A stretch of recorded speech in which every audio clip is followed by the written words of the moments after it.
Dynasty Nerds on Better Sports Network.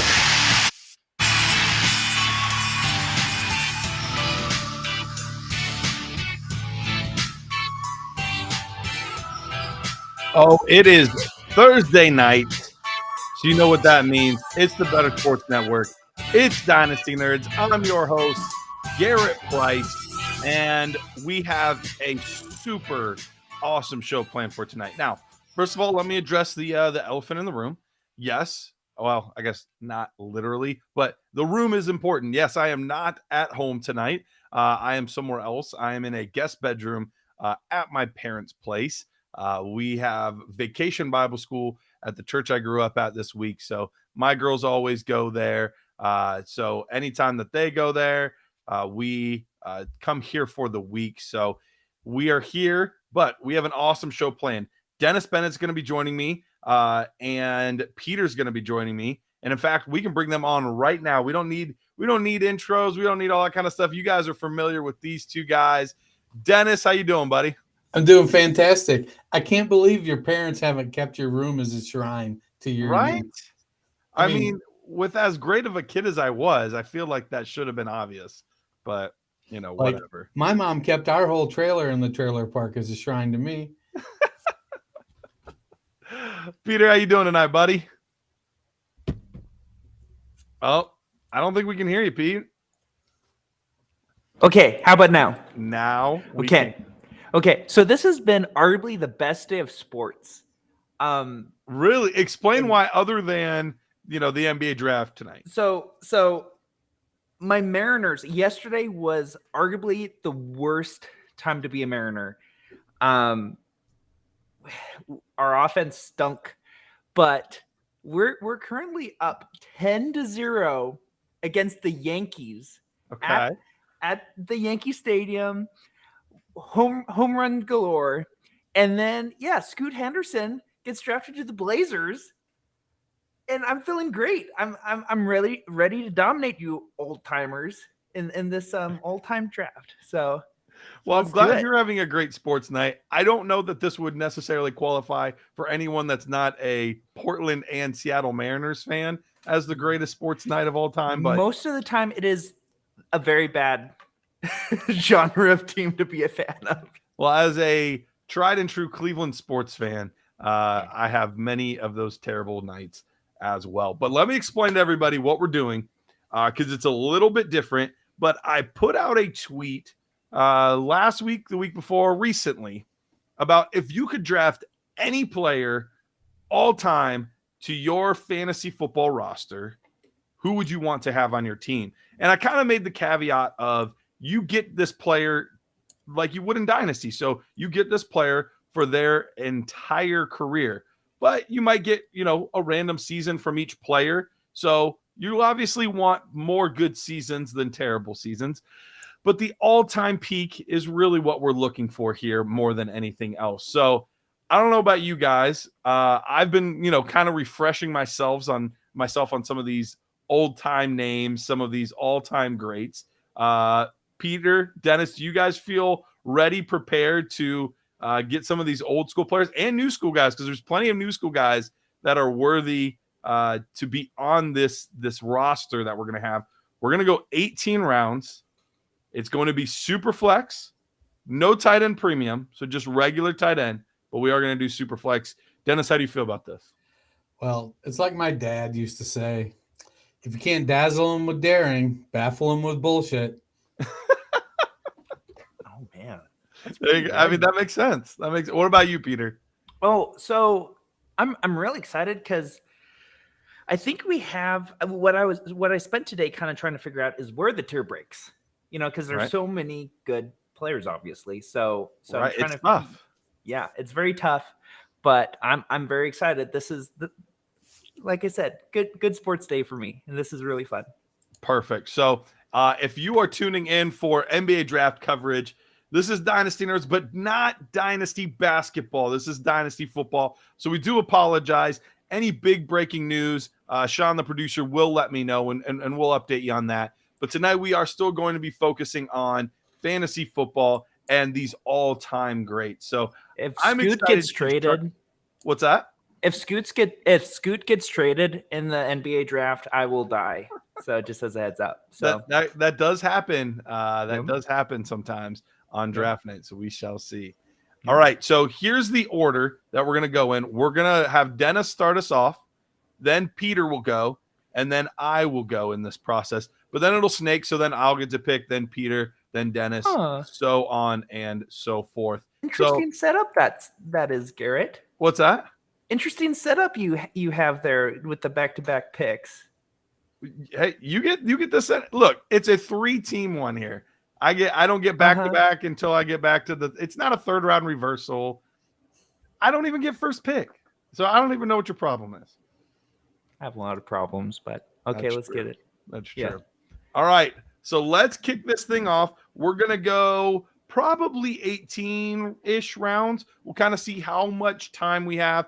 But I do want to talk about these players. I do want to talk about our thought process going into this on why we took certain players or why we avoided other players. So I really do want to kind of go at this just like it's a real startup draft, just like these guys would be available for us. So this is a truly just an exercise of I'm curious how something like this would play out, and I want to have bragging rights. So we're going to do it. That's simply where the concept came from. So Garrett, really fast. Yeah. What's are we acting like there's a starting lineup? Oh yeah. You got to have a starting lineup, bench, all that. Is it 2 running back, 2 wide receiver, a flex, and a quarterback and a super flex? Is that? Yep. We'll do 2 quarterbacks, 2 running backs, 2 receivers. Okay. All right. Okay. And a tight end. And yes, and a tight end. Okay. Yep. And a kicker. Nope. No kickers. Oh, dang it. Kickers are terrible. All right, Dennis, you ready? You get the first pick, my man. I am ready. And so I struggled because it was really down to 2 players for me. Okay. And then I had a third player kind of sneak in. The third player was kind of really an accumulator, played a long time. But it's, we're drafting Dynasty. We're talking Dynasty. We're Dynasty nerds. And if you're doing a Dynasty startup, even in a super flex league like this, so I think quarterback is just going to be so deep. So I'm going to punt quarterback. All right. So I decided like I may only punt it to the second round, but I'm going to punt it from the 101 because I think there's one player that just makes the most sense to go at the 101. And that's Jerry Rice. Jerry Rice scored 12,000 more points than fantasy points in PPR than the number 2 wide receiver. From 1986 to 1995, Jerry Rice was wide receiver 1, wide receiver 1, wide receiver 2, wide receiver 1, wide receiver 1, wide receiver 1, wide receiver 2, wide receiver 1, wide receiver 1, wide receiver 1. Oh, and then he fell off and was wide receiver 4. That was on the Seahawks, right? Seattle Seahawks legend Jerry Rice. Was he on the Seahawks? I mean, he was 34 years old. Not yet. Then he got injured the next year. Then. But I mean, as much as I wanted to, I feel like wide receivers is a deep position, and even if I waited, I could get somebody great. Heck, maybe even Jerry Rice at the 6th pick. But I just couldn't bring myself to not draft a guy who had 10 straight years of wide receiver 1 and 2 and outscored the next player at his position by 12,000 points. Yeah, that's tough to pass up. I can't blame you there. He would have definitely, if I had the number 1 overall pick, that was part of the other reason I didn't take the number 1 overall pick, because there were some good options, and no matter who I took, I was feeling like it was the wrong pick. So I was like, I'll let somebody else make the first one. Sean should have decided the draft order, by the way. Hey, this is the Dynasty Nerds / Garrett's in Charge show. So it's just how things work. Huh. All right, Peter, that puts you up on the clock. Before you pick, though, would Jerry Rice have been your pick as well? Yeah. Yeah. Because, I mean, we're all Dynasty players, so wide receivers, long lifespan. Yep. So there's a right pick and there's a heart pick. Okay. So he's going Steve Largent. Marshawn Lynch. No, Doug Baldwin. No. Ironically, though, Doug Baldwin is on my short list. Zach Charbonnet. But there is a right pick here. Okay. But I'm doing the other pick. It's Tom Brady. Just having Tom Brady for that long of a time, having the GOAT as your quarterback one, foundation of your team. It's great. I'm happy. I love it. Yeah, I can't argue with you. Tom Brady is an excellent pick. He had the career longevity. But the hard part about the Brady pick is there's a lot of seasons in there that were good, but not incredible. Especially early on in his career, there's a lot of like 24, 25, 24 touchdowns, which is fine. But he just didn't have the crazy upside years of a couple other quarterbacks that I'm taking a look at. So I can't blame you for taking, and granted, he did have a 50 touchdown season. So it's not like he didn't have any of those blow up years. But I thought about him, but there were a couple quarterbacks I thought I wanted just a little bit more. Okay. Dennis, what about you? Thanks for the dunking on me. Tom Brady only had 10 top 10 seasons out of 59 years. And to me, that ratio just isn't there. I mean, no, Brady had some good seasons. I think he gets points for, like, he was an accumulator. Mm-hmm. And so he does get he played what, 26 years or something, 24 years, a long time. And he had some, QB 12, QB 12, QB 14, QB 15, QB 14, QB 11, 13, 10, 20. So there were a lot of seasons, like when he was good and when he had great players or players that could elevate, Gronkowski, Moss, Wes Welker, some guys. There were guys that helped put him over the top. So I don't hate the pick. I don't know that it would have been my pick. Okay, you guys hate the pick. Like reach. You guys hate the pick. I mean, there's not. All I hear is, it's like, okay. I'm curious though. Years. I'm curious though. Who was the pick you thought was the right pick versus Tomlinson? Tomlinson. That's a great pick. Right? Wait, is that not going to be your pick? I don't think it is. Oh, interesting. I don't think it is. Okay, better boss. I'm torn. So Tom Brady someone said on Twitter that that's the right pick, Mr. JD Fizz 77. So take that. You're trusting. Hey, look, I get it. All right. So I'm gonna go with my first pick. I am actually pulling a Dennis Bennett, and I am not going quarterback with my first round pick, even though it is a super flex league. And I'm going with the Cleveland Browns all-time great running back, Jim Brown. Oh, man. Jim Brown. I was hoping you would fall to me. Oh, no. As a Cleveland Browns fan, I would be ashamed if he fell to you. So Jim Brown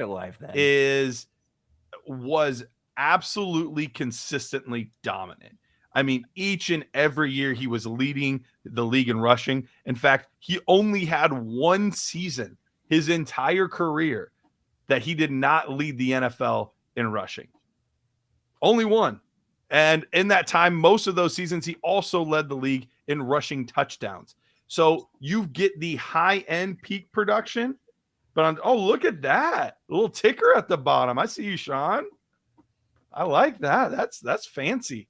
But on top of that, you have the consistency because he only played 10 seasons, but every one of those seasons was a good season. And I think that's something that helps put Jim Brown in a different tier for me. than anybody else. So how crazy is it that Jim Brown played 10 seasons and we all sit around and go, and he retired at his peak? He did. I know it was a different time then for sure. Say that he won now MVP after like year 4, we're like his peak's over, he's done, he's old. You know, it was definitely a different time back then. Yep, 10 seasons. Oh, 10 seasons and 6 MVPs. That's Dude insane. Was a freaking monster, absolute monster. And he's such a level of a legend that no one can say anything bad about the pick.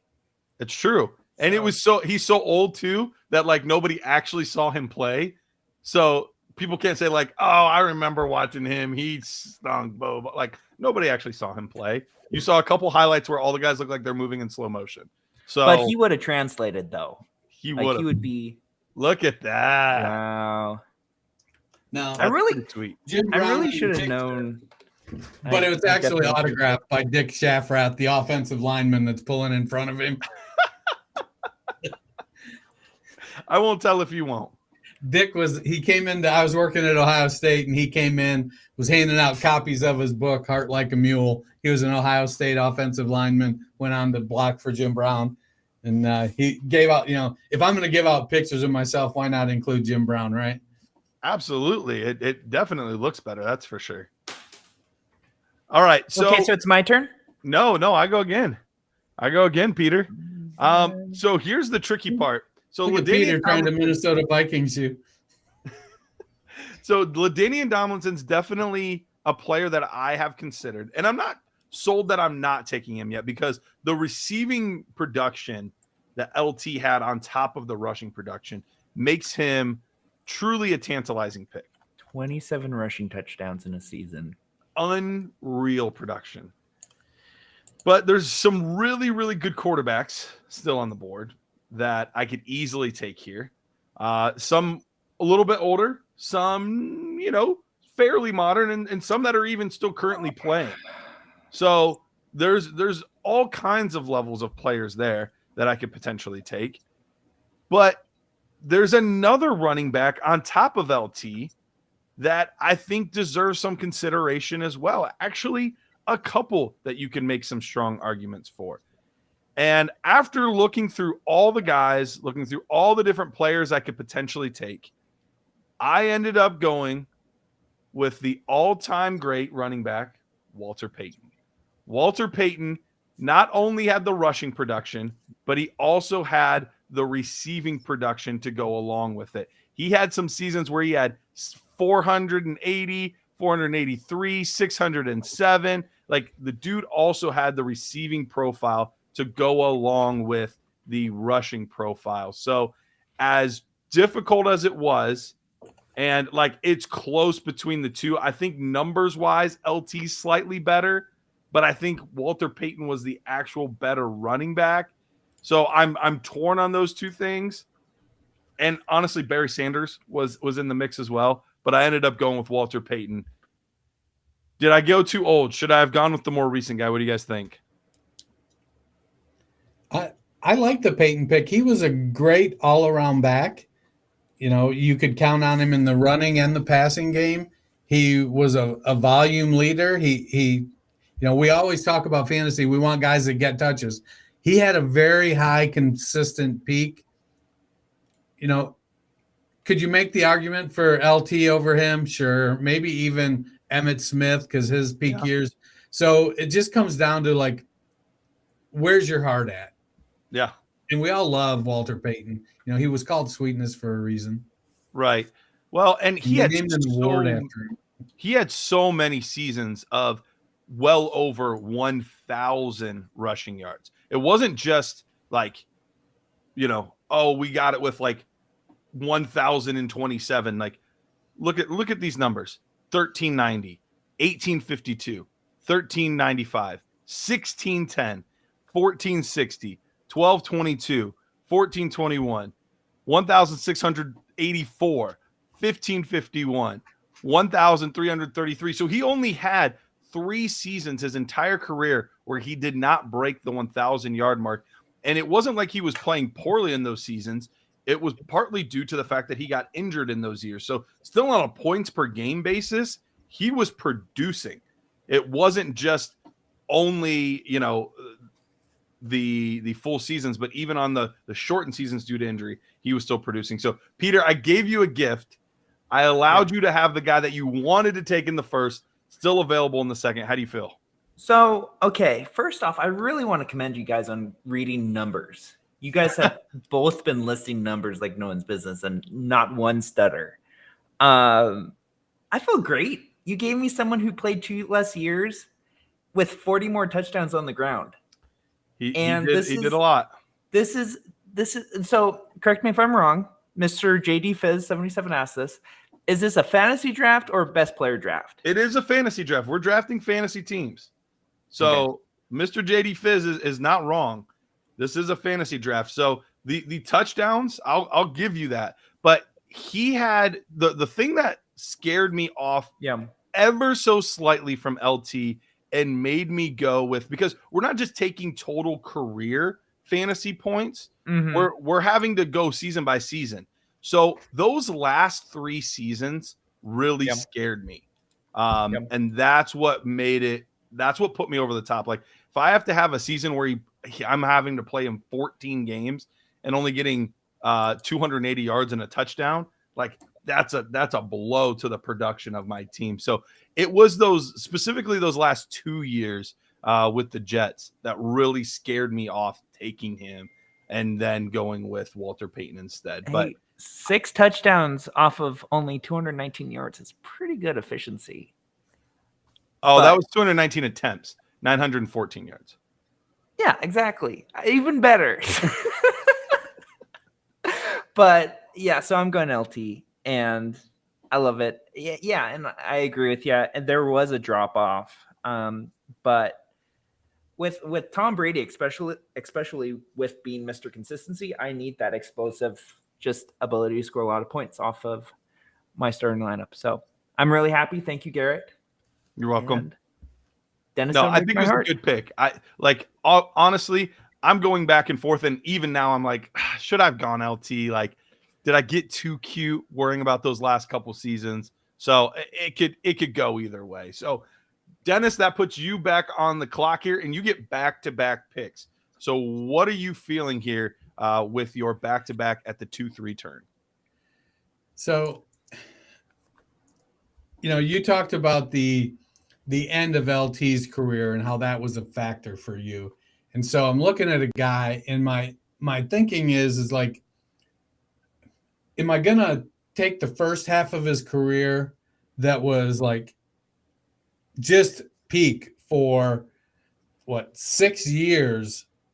Oh, and then he had 6 years, 7 years where it was very up and down, and there was a lot of drama off the field and different things going on.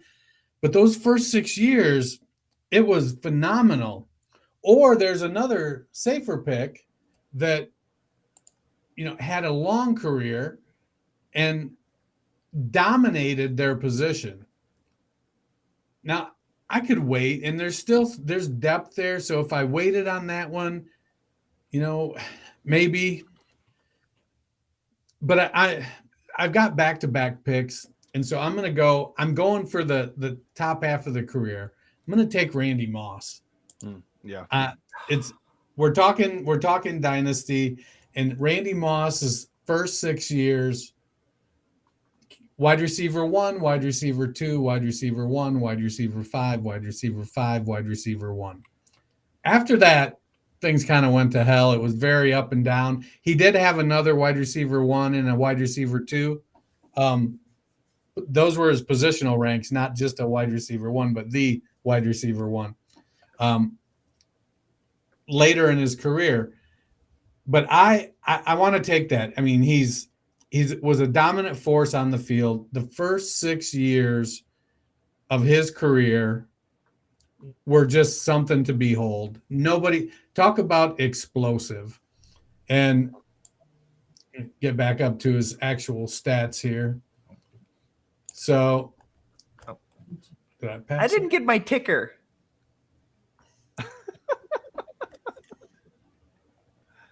My team is in shambles right now, All right. man.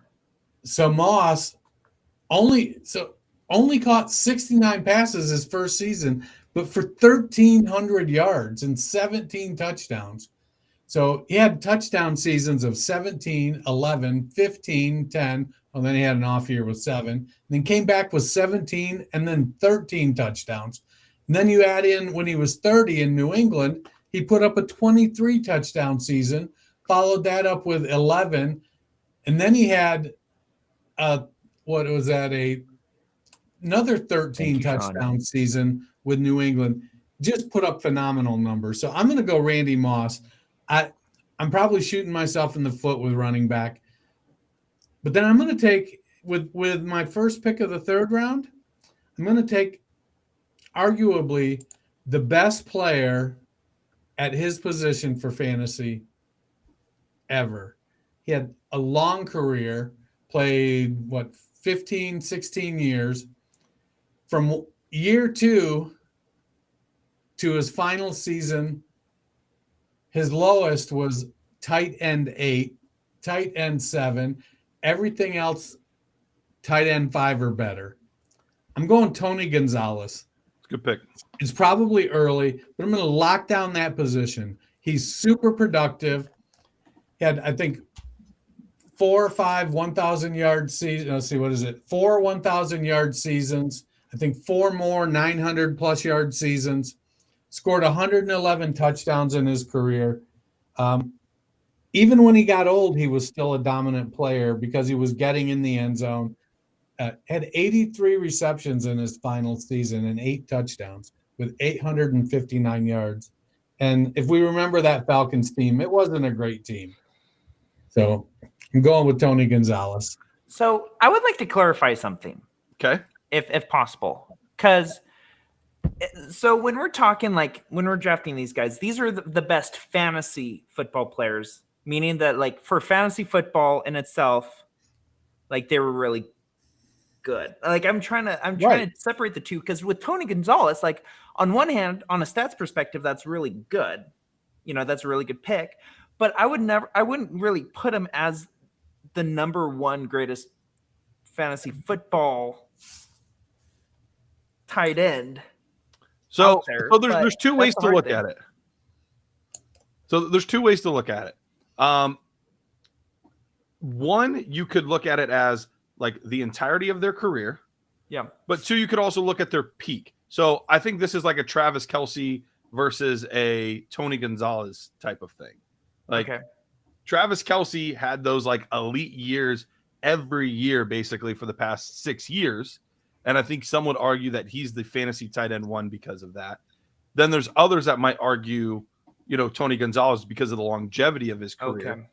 Yeah. But then you have a guy like Gronk who missed a lot of time due to injuries and things like that. But on a per game basis, he was one of the greatest of all time. So I think it all kind of depends on your interpretation. So yes, it's a little bit open-ended in that sense, but that's where this exercise goes. Okay. I mean, Peter, here's Gonzalez's tight end finishes starting in 99. Tight end 2, tight end 1, tight end 1, tight end 2, tight end 1, tight end 2, tight end 7, tight end 3, 1, 5, 8, 4, 3, and 4.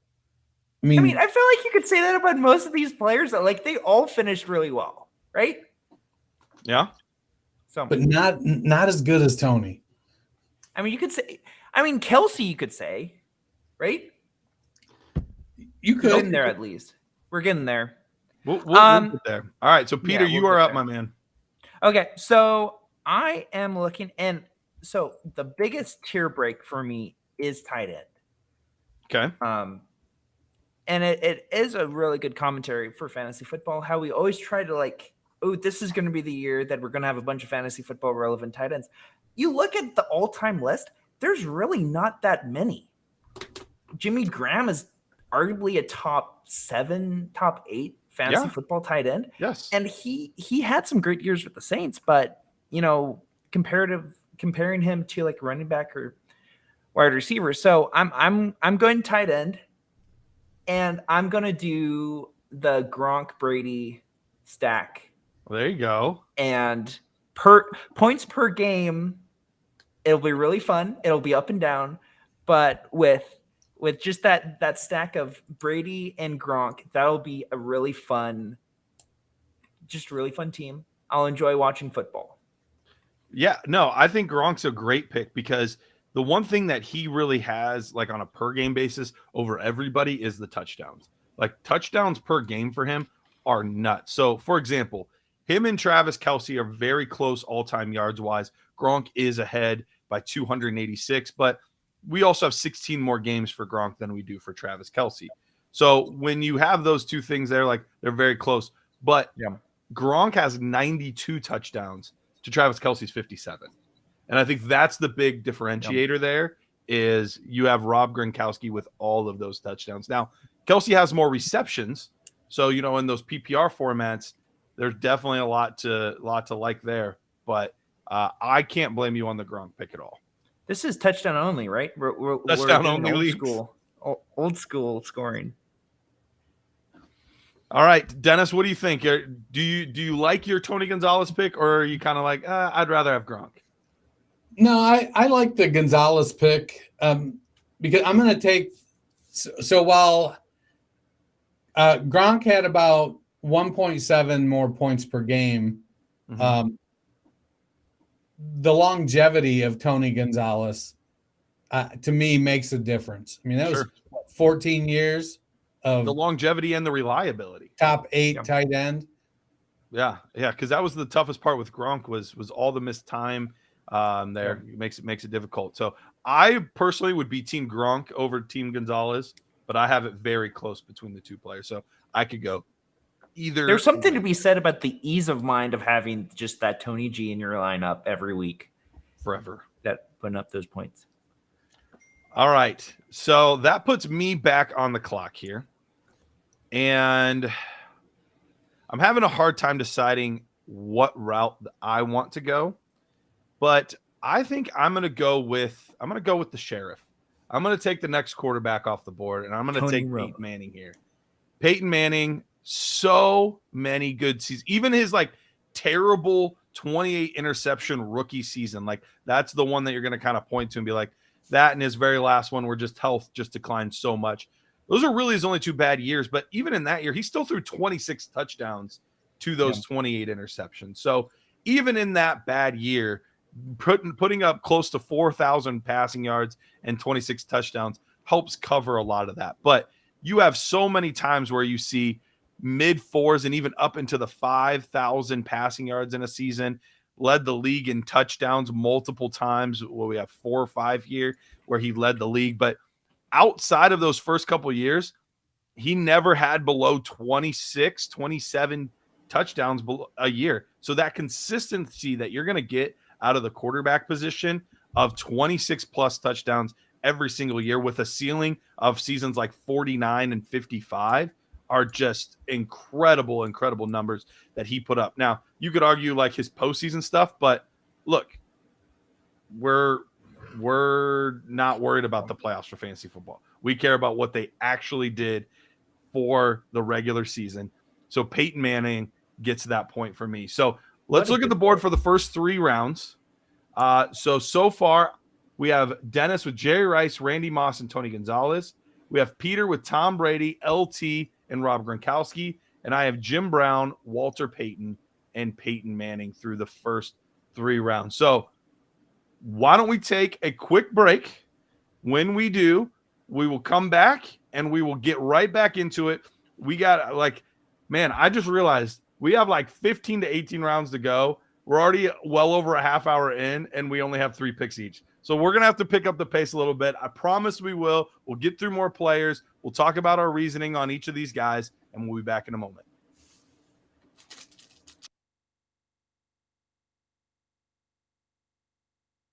What can we expect from you out there on the track tonight? Listen, I have a wife, 2 kids. I have, full-time jobs. I'm never nervous. I don't even know what that word means. Can you explain what nervous means? No. I'm ready to have fun. I've never done anything like this before. I got asked to be a part of this. this is fascinating. Like, it's so cool to just look around and see what goes on here. So I'm just excited to get out on the horse. And you want trash talk? Is that what you're asking me for? No trash talk. I hope everyone does well. All right, everyone's going to do well, but it has to be a winner. So give me your trifecta. Who's going to come in first, second, and third? Your heat. I will go Maria 1, me 2, Willie 3, Moose goes 4th. Well, it's very simple. I won this event last year. I won my heat, and so the defending champ has to be the favorite. Now, that makes me a little nervous just because I feel like it's hard to repeat. There's a little pressure when you're the favorite, but that being said, I'm still optimistic. So your heat, it's you, yes. Moose and Keith from Better Sports Network, and Willie Colon. I think Keith might be my stiffest competition, and I asked for this because I actually recruited Keith, if you didn't know. So Keith, if you win, you're welcome. Malusis is very good. I mean, he knows what he's doing, but I'm going to go with Maria. Keith is waving to the crowd. He must pay attention because they're off. It's Mark Malusis going for the lead. Maria Marino on the outside, and now Keith Irizarry on the outside with speed, and they're 3 wide into the first turn. Woo! Mark Malusis is locked in for his life. 138 and 2. They're into the stretch. Sportscaster's Derby 2. And still in front, Keith Irizarry. And now Mark Malusis is trying to squeeze on through. Come on! Yeah! Come on! Let's go! Come on, dig it! Yeah! Keith Irizarry. Keith, you did it all the way, wire to wire, over Mark Malusis. Awesome!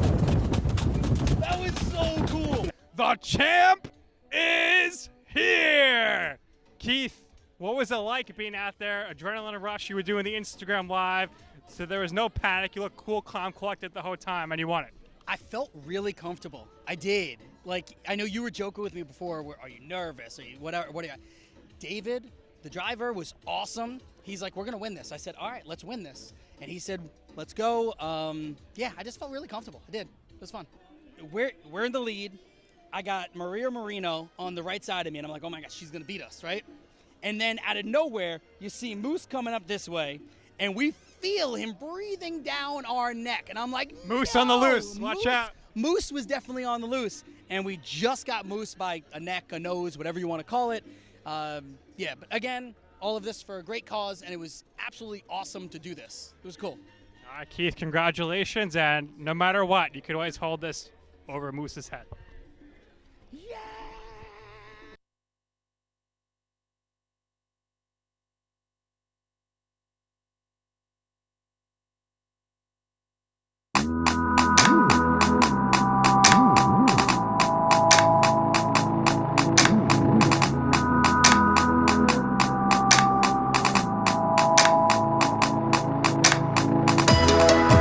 Welcome back to Dynasty Better Sports Network. Dennis is here. Peter is here. I'm your host, Garret Price. And we are now getting into round 4 of our all-time startup mock draft. If you haven't been following us so far, basically what we have here is any player from any era in NFL history is available to be taken. So we are going through, Sean, if you could, show the screen here what we've got. We've got Jerry Rice, Randy Moss, Tony Gonzalez. Then Peter's got Tom Brady, LaDainian Tomlinson, and Rob Gronkowski. I have Jim Brown, Walter Payton, and Peyton Manning. So I am trying to decide where I want to go with my next pick. There are quite a few players that I have my eye on. That being said, I am a little worried about going too heavy at the running back position because that is where my eyes keep wandering over to, is that wide receiver position and all of the amazing names that are on that list or on the running back list. But I'm going to kind of break my own rule with this next pick. And partly because I said I was worried about guys that had some down seasons. But on a points per game basis, because this guy missed a lot of time, especially late in his career. And let's forget about him being a scumball. Let's forget about him being a terrible, awful person. I'm going to take Antonio Brown. I'm going to take Antonio Brown with this pick. We're talking about a player that had 5 straight wide receiver 1 seasons.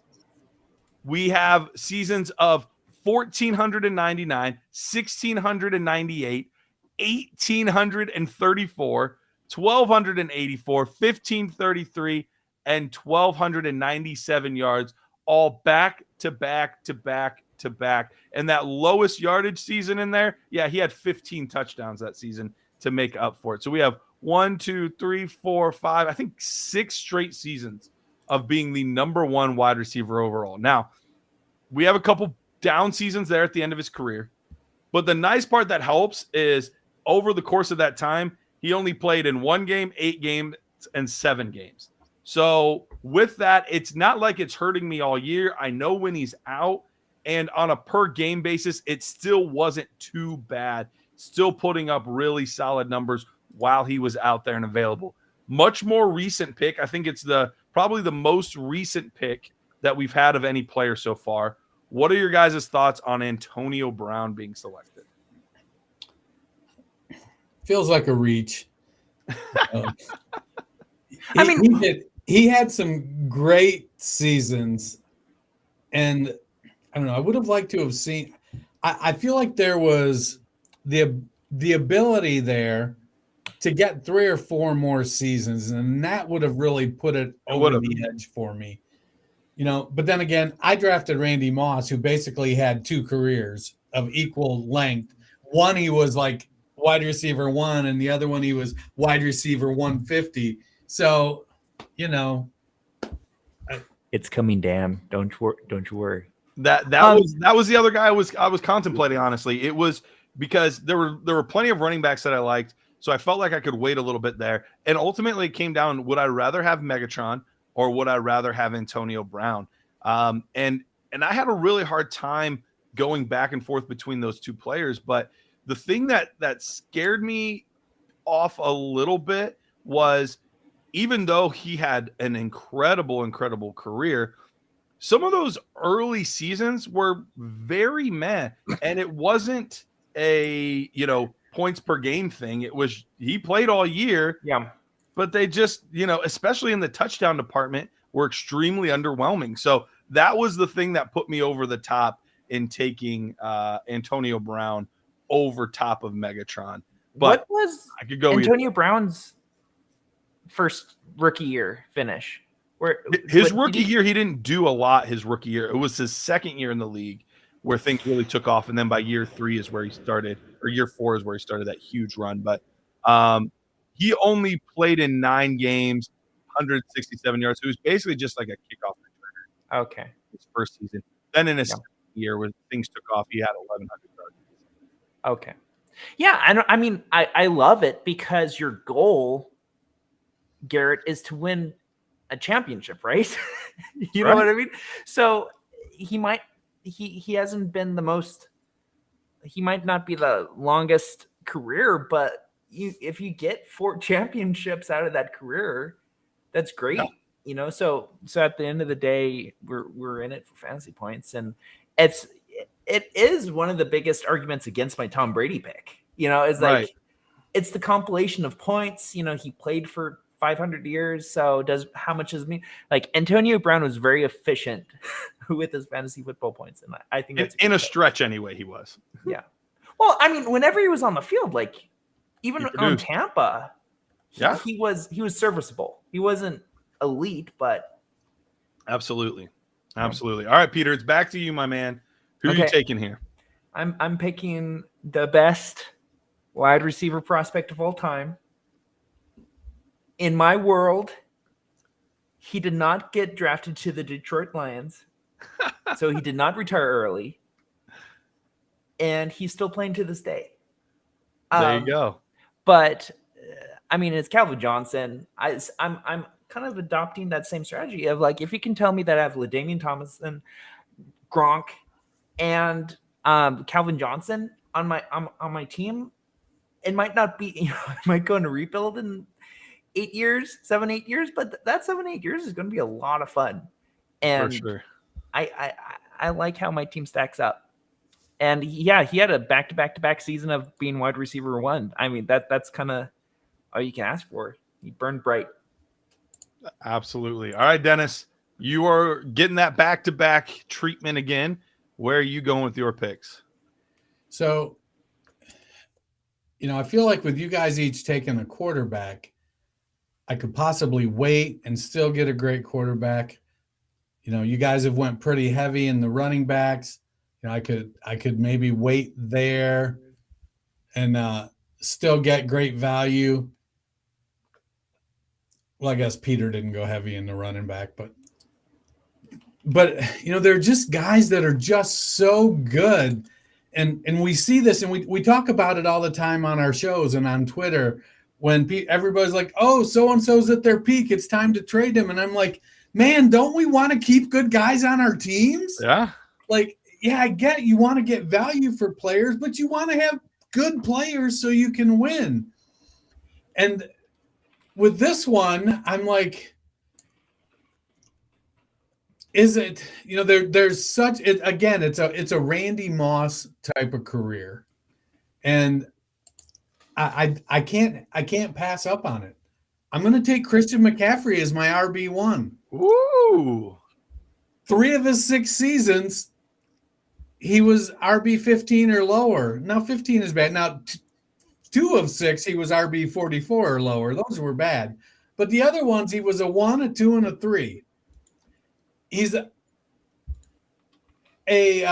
from his fantasy points per game. What's that? I'm in the wrong column. 22.13 fantasy points per game. Yes, he's young, but he's in his prime, and he's in his peak, and he's in the perfect system. Could he break again? Maybe, but they all can. And sometimes we got to be able to say,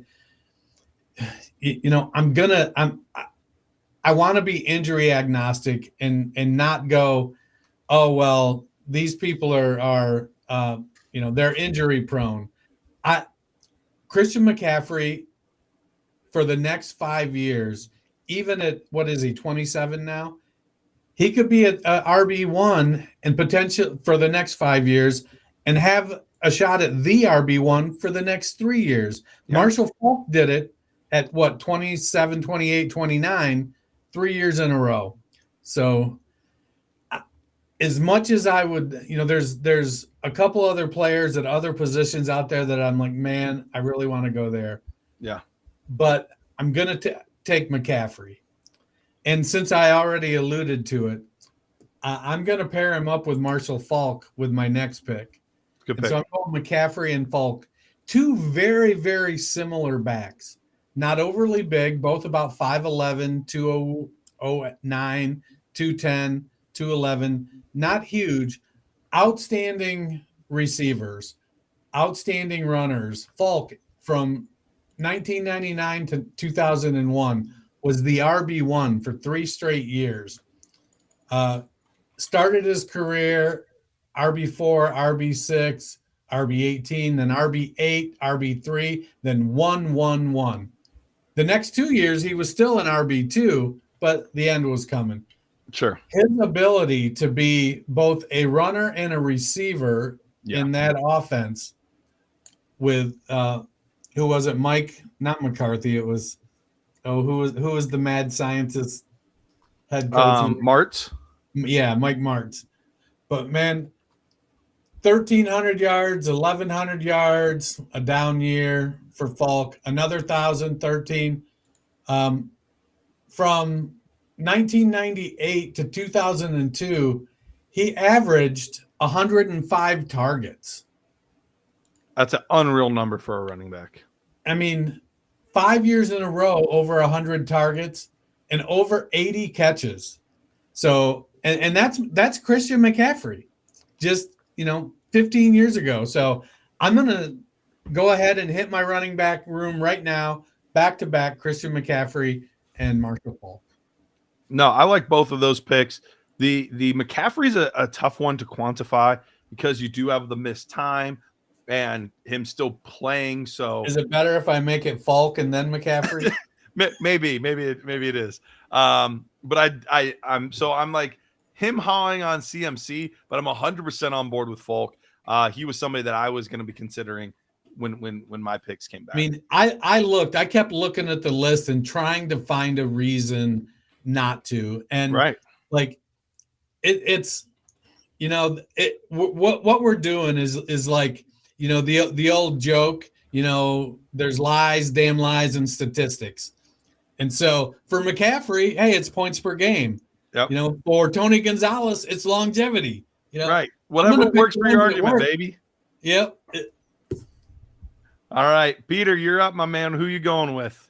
Okay, so I am now drafting arguably the best running back prospect of all time. Okay. In Adrian Peterson. It's a good pick. You get the Iron Man. I mean, his first 4 seasons, he played 14 games, 16 games, 16 games, 15 games. He had 2,000 yards rushing at, that ACL season. And he just, he's another, when he's in his prime, he's winning me championships. Great player, arguably one of the greatest running backs of all time. His second half of the season season of his career kind of stunk. But yeah, as a Commanders fan, one of my favorite memories of him was when he had a 96-yard run when he was with the Redskins back then. And he finished the game with 92 yards. So that's how but that first half of the season was first half of his career was awesome. And I'm happy to get him here. Yeah, no, that's a good selection. I like Adrian Peterson, but I'm surprised at who you guys left on the board for me. I really thought this player would be gone by now. And I'm not like the biggest fan of this player because I think a lot of his production came because of how good that total offense was, specifically that offensive line. But the all-time leading rusher is still on the board. Like Emmitt Smith, the all-time leading rusher. Look, I get his last couple seasons weren't great, but he still had 2 of those last 3 seasons were over 900 yards, one of them with 5 touchdowns, the other one with 9.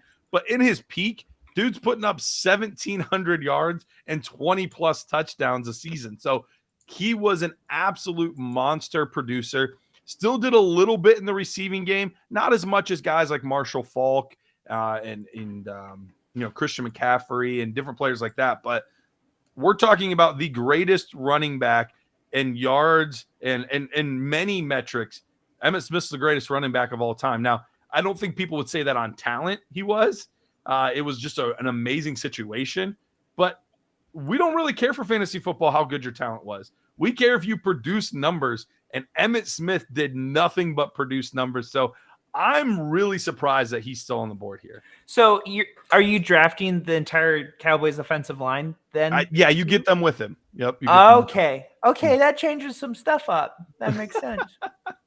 No, it's whatever situation they were in. So you get whatever situation they were in at the time that they were playing. So if he's able to put up those types of numbers with whatever situation he was in, then that's what you get. Dennis, okay. What was Emmitt Smith in consideration for you when you were going CMC and Marshall Faulk or no? He was, but he didn't have quite the point per game upside. He was around a long time, and he put up great seasons and stayed healthy. If he'd have made it back, I think I'd have probably grabbed him as my RB3. As crazy as that sounds, Emmitt Smith is my RB3. Right. Yeah, that's a pretty good team if he's your RB3. So I'm gonna go now back to the quarterback well. And this guy doesn't have the career numbers, and he sure as heck didn't have the first season that you would want. But every season after that has been absolutely incredible. We're talking about a guy that already, just in 6 seasons, has 2 times led the league in passing touchdowns, both times over 40. One of them he hit 50. And 2 seasons where he's thrown for over 5,000 yards. Offers a little bit in the rushing game too. Mr. Patrick Mahomes. Look, I get it. He doesn't have the career that Brady, Manning, Marino, like some of these guys have. But what he's produced in such a short amount of time has proven that he is one of the all-time greats already at the position. Winning MVPs, all that kind of stuff, that doesn't factor in for fantasy football points. But I mean, he even in the interception department, 2 of his seasons, despite putting up ridiculous numbers, 5 and 6 interceptions. It's not like he's turning the ball over like crazy either. He's had somewhere he's been 12 and 13 as well, but he's done everything you could possibly want from your starting quarterback for fantasy football. The consistency, obviously, outside of his rookie year, but he only played 1 game. So you suffer that 1 game that you had to play him his rookie year. And then every game after that, he's just been absolutely incredible. So, Patrick Mahomes for me. Were you guys looking at him, or was it one of those things, well, he's a current guy, so we push him down the board a little bit? I was definitely looking at him, but if I drafted 2 quarterbacks, then it kind of gives you guys an advantage. So I was gonna let one of you guys draft him, but it's a great pick because I mean he is the fantasy football quarterback, because he has that longevity and he's still mobile. But if this playoffs showed anything, is the fact that he doesn't need to be mobile. I mean, he had a high ankle sprain, and I forget what the record was, but they were like 9-0 when he had a certain amount of passes in the pocket. So he will have that longevity that a lot of players that are your classic fantasy, like high output fantasy football quarterbacks, they won't have. So I think it's a great pick, and it should arguably be a round 1 pick. I mean, but I like Tom Brady. If you're into system quarterbacks, I suppose it's a good pick. No, it's hard to dispute it because he's in such a high volume passing offense, and as long as Andy lays off the cheeseburgers and stays healthy, keeps that heart ticking, he's going to be in that offense for a good while. Yeah, they're going to have to make some moves year over year to kind of maintain the offensive line because of how much they're investing in Patrick Mahomes with that big old contract, even though other teams are catching up. So it's starting to look like quite the deal. And I think Mahomes learned a little bit from Brady in that I don't have to be the highest paid quarterback because I like to win titles. So I think it's a fantastic pick, system quarterback, joke aside. Dan with the to be fair reference with Letterkenny. I don't know if either one of you have ever watched Letterkenny, but I'm a very big Letterkenny fan, so I appreciate that. I didn't know that. What's that? I didn't know you were a Letterkenny fan. You didn't know that? Yes, I'm a very big. Have you seen it? I was being sarcastic. I'm sorry. Oh, wow. I didn't know. Anyway, all right. So we are now an hour in. We have only gotten to the 5th round. So we've not gotten very far. So we got to pick up the pace. We're not going to do as much analysis at this point, but we're going to start getting through these picks a little bit quicker. Peter, who's your next guy? So if you can tell me that I could have 2 of the GOATs of a position, I would say, where do I sign? And also, how do I stop Garrett from having a legendary stack?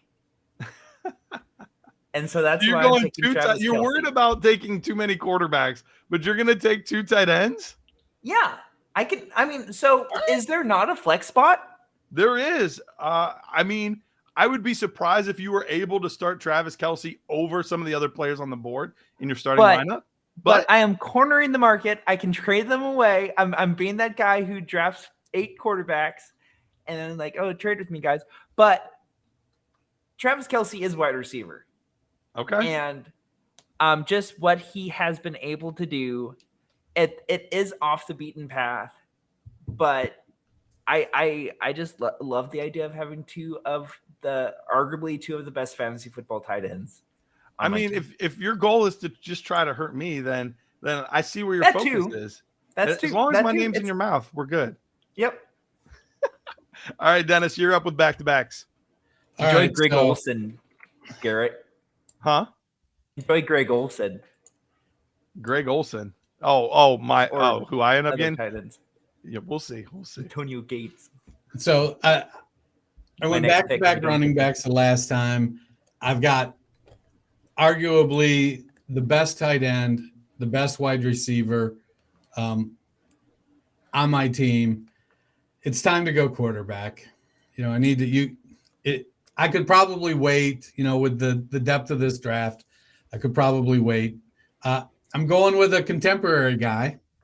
He just changed teams this year, and he's put up some phenomenal years for fantasy. He averages almost 20 points a game. I'm going with Aaron Rodgers. And his fantasy numbers, let me get down to the fantasy part of it here. So after his first 3 years, riding the pine behind Favre, QB2, QB1, QB2, QB1, QB2, injured half the season. QB1, QB7, QB1, injured half the season. 6, 9, 2, 5. So the first 3 quarters, 2/3 of his career, he was putting up top 1, top 2 seasons every year on the regular. Yeah. Racking up lots of yards. He throws lots of touchdown passes. So he's a 65% completion percentage with a 475 to 105 interception to touchdoand ratio. So he isn't killing me on the interceptions. Only 3 double-digit interception seasons in his lengthy career. He's never breached the 5,000-yard mark, but he gets over 4,000 on the regular. His high in in touchdowns is 48 touchdowns. He's broken 40 touchdowns 3 times in his career with additional seasons of 37 and 38 touchdowns. There were some other guys I was considering. There's several contemporary guys that have a little higher point per game, but I just wasn't ready to go there. I want somebody that has a little better track record, and so I went with Aaron Rodgers there. No, that's a good pick. And I wondered when he would go off the board because I assumed he was going to go off the board at some point. But I was curious as to when he would go off the board. So I do think that's a fantastic pick. And then I'm going to follow it up with flex receiver. I'm going Marvin Harrison. Junior? I wish. I got him on my Devy team, though. This is our all-time Devy team. Right. Harrison started off his career slow. 3 seasons outside of wide receiver 20. But then he was 1, 2, 1, 1, 4, 5, 8, and 1. He had a long stretch in there. He was Peyton Manning's to-go wide receiver. Manning had a phenomenal stretch of wide receivers with Reggie Wayne, Marvin Harrison, T.Y. Hilton. These guys all just kept succeeding each other and going on and having great careers. As my wide receiver 3, Marvin Harrison, just a knockout guy, averaged 17.5 points per game for his career. No, that's a good pick. And he was another one where, kind of looking at the wide receiver position, trying to figure out where I wanted to go next. If I decided to go there this round, that was somebody on the board for me as well. So, Peter, you're up, my man. Yeah, so I love this player.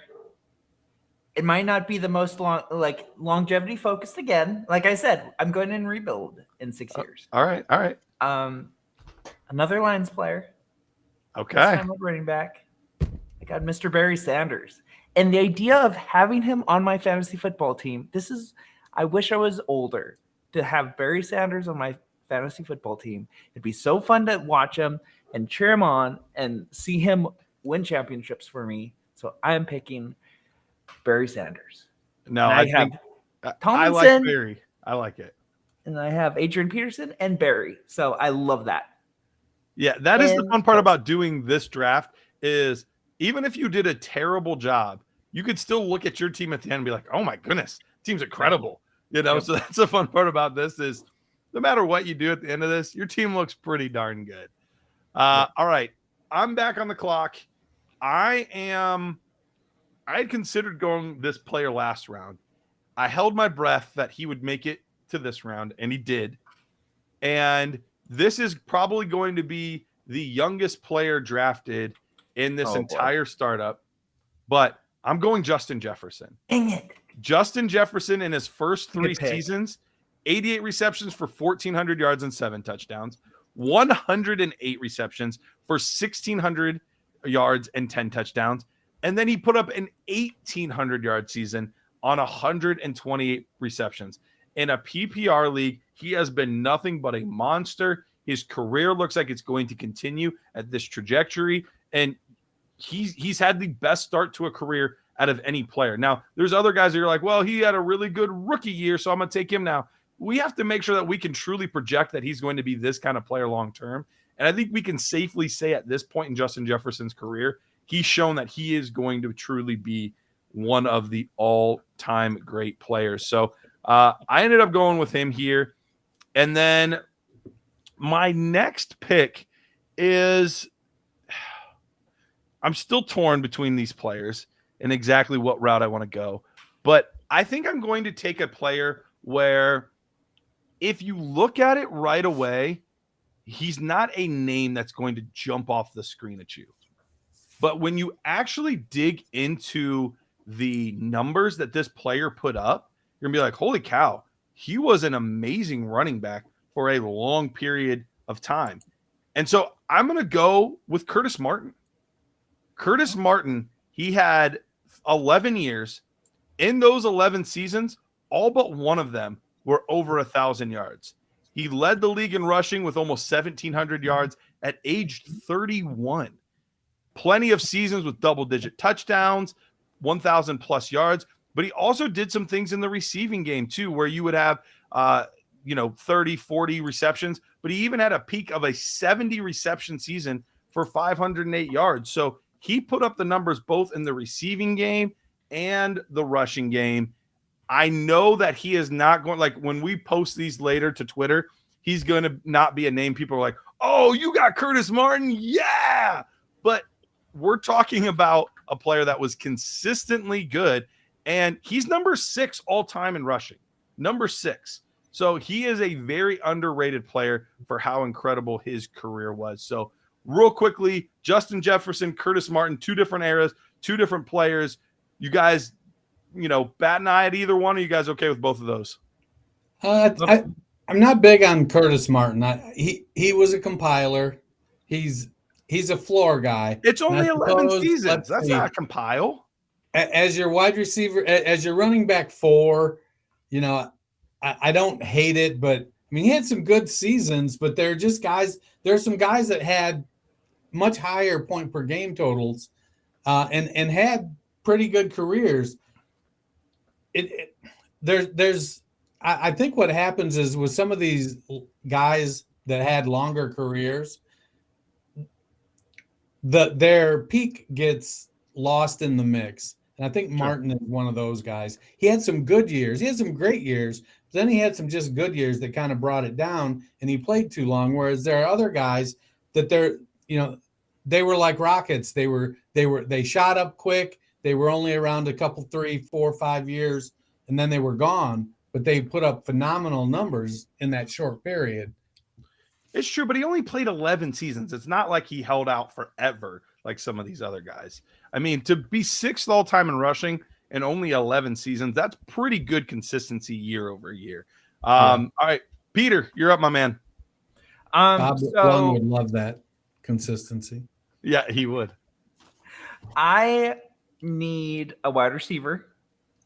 I only have Calvin Johnson right now in my tight ends, but they're not wide receivers. So I am going to pick Terrell Owens to be on my fantasy football team, and I'm very excited about it. I'm getting a lot of touchdowns. Yeah. Some up and down. But ultimately a really fun player and a high, arguably top 10 fantasy scorer, like fantasy football player of all time. So I'm very excited to get him here. I think this is a great value for him.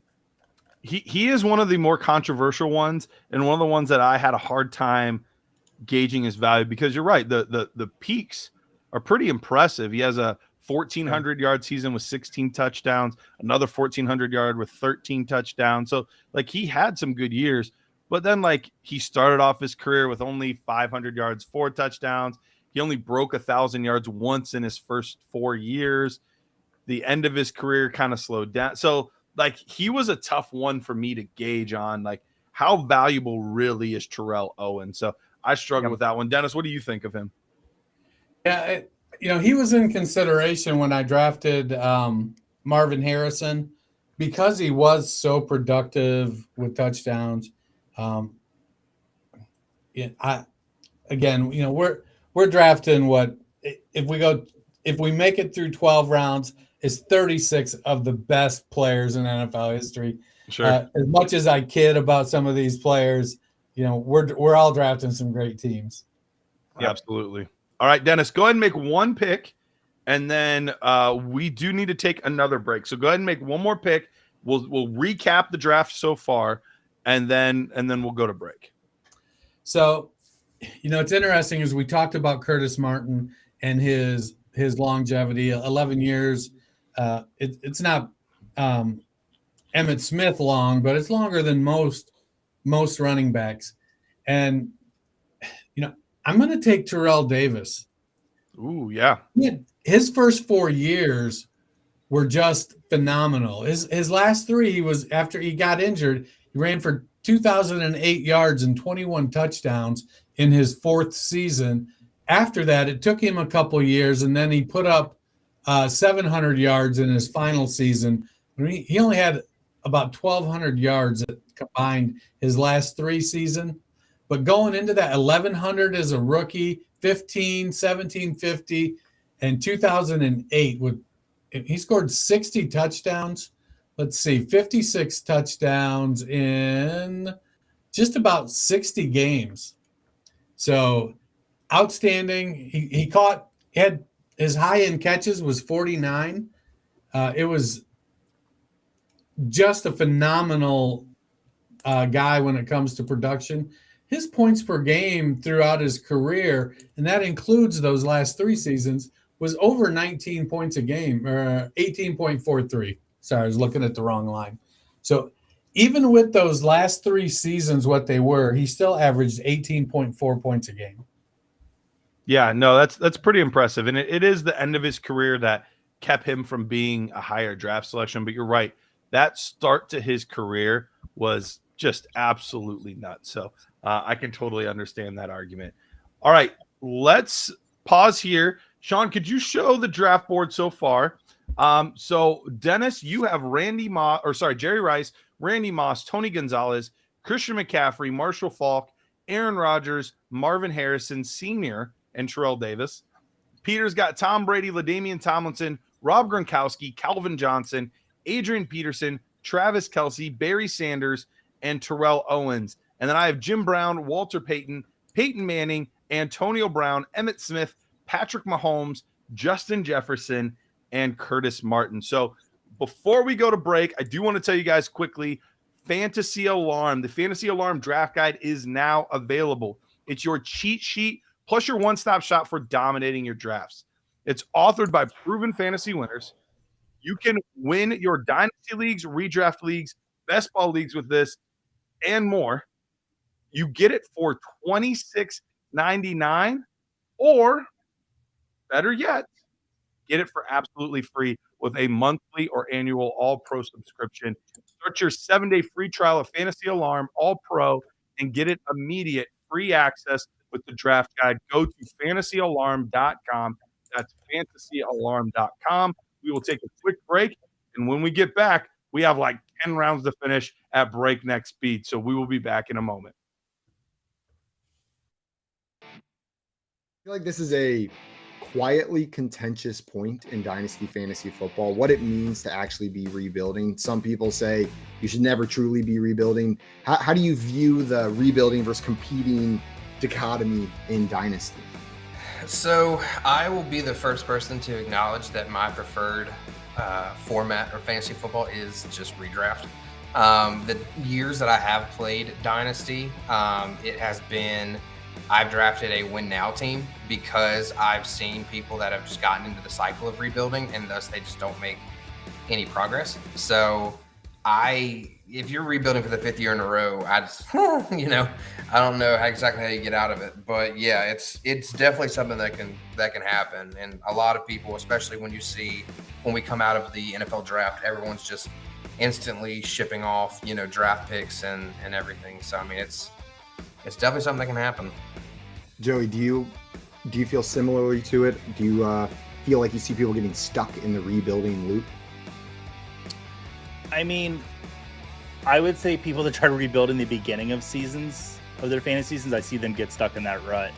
I would really try to only ever rebuild if I knew I was going to miss the playoffs. Like, I'm always trying to play to win, even if it's maybe I don't know. I think my big thing is the word rebuild is a much shorter time frame than I think most people say it should be. Like, they look at rebuild as like 3 years out competing. Rebuild, you're looking to compete next season. You know what I mean? Like, if you're doing it now, you're looking to revamp, and maybe there's a 1 season where you ship it off, but that very next season you should be competing. If you're doing it like that, I'm cool with it, but you gotta have a plan, not just keep getting the young players, keep getting the draft picks. Otherwise, you end up like Tim. Maybe not like Tim who gets a bye, but you make the playoffs, you're in that like 4 to 6 range every year, just hovering in the middle. Nothing ever gets better, nothing ever gets worse. I think I play like you in Dynasty, Simon. I play in 3-year windows. 100%. That's my go-to. And with the rate at which Dynasty leagues turn over, you should really only ever play in a 3-year window.